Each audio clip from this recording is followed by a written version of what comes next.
reach out to an intermediary. So. Okay.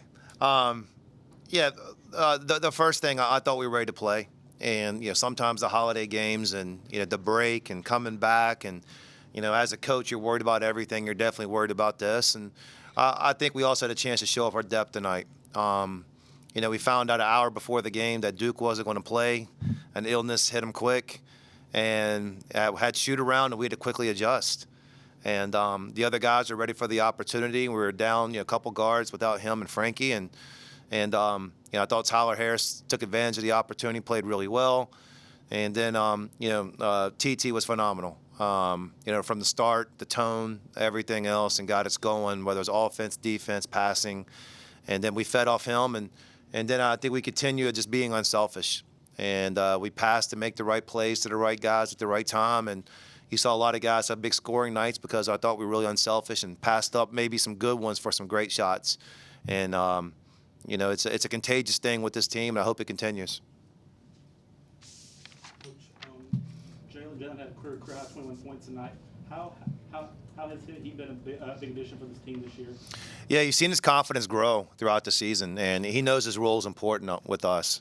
And it was the 21 points, it was the blocks, it was his energy that he plays with, and he's a big part of this team. And you kind of saw it early in the season where he kind of just had to let go.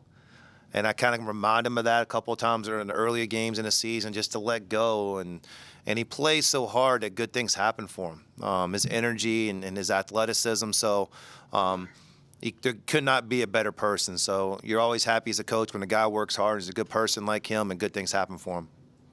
Mark, now that the non-conference slate is over and you're undefeated, how much does that mean to at least have that as you go into the SEC?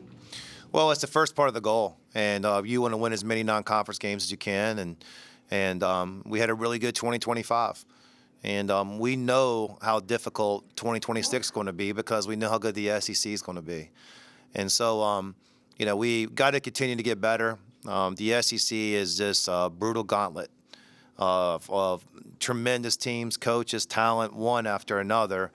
But this is a team that likes challenges, and we're going to accept that challenge. And we have to start on the road, go down to South Carolina, tough team, and we got to almost immediately get ready for them and get ready for the rest of the SEC. This is a little bit of an interesting spot. You have 2 or 3 primary ball handlers out tonight, including one that was sudden. You're playing a team that slows you down. You don't like to play that way if you're given a choice. I mean, you got to be happy about the way you handled all those things. Yeah, I mean, there was a lot of adversity that kind of came our way. And, the thing I thought they did really well that concerned me going into the game was them controlling pace. And it's hard to score against them. I don't think anybody's scored over 90 points against them all year. And we had to do that without, some of our better ball handlers and guards, like you said. But we set the tone, and like I said, I thought Tyler Tanner set the tone of how we're going to come out and how we're going to play, and the guys followed. Anything else? Coach, overall thoughts on non-conference? I know you said it was a gauntlet SEC play going into. What is your overall thoughts on how the non-conference went and different type of players, like play style? How y'all able to grow? Yeah, I mean, we had a unique schedule, and I don't know how many Power 5 teams play 3 true road games. And, that's a test. And a lot of those games going to end up being quad 1 games, maybe a quad 2 games at worst. But going on the road already, being road tested was a part of this. The Battle for Atlantis was a really good tournament. St. Mary's will be in the NCAA tournament again and probably a higher seed. And I think VCU is really good. So we've had them along the way. And, there's nothing like the SEC, but we played really good teams in different styles to help us prepare for it. And, I think there's been some misconstrued things out there with Frankie Collins on the length of his injury.